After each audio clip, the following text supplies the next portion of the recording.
انتظر الجزء اللي وراه، اكتب لي بالتعليقات حتى اكمل لك.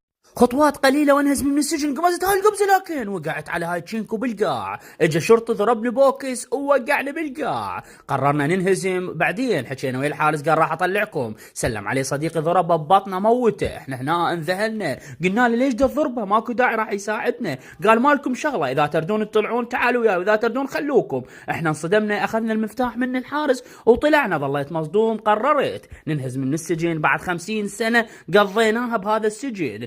الدنيا انقلبت علينا، صوت اطلاق نار والاسعافات بالاضافه الى صوت انذار. هنا فتحنا هذا الشباك واتطلق علينا مثل المطر ينزل. صعدنا فوق هذا تشينكو، فوق البيوت نهزم السجن كل الكبير وما نعرف منين نروح. المهم انا اركض ورا اخويا، اريد بس احصل طلعه. فتت من نافتنا بالدرابين، وهنا الطلق بدا يشتغل علينا، كلها تركض ورانا. جيش والشرطه اخر شيء وصلنا منها. صعدنا، قمزت هاي القمزه، وقعت بالقاع، جيت اموت. اخر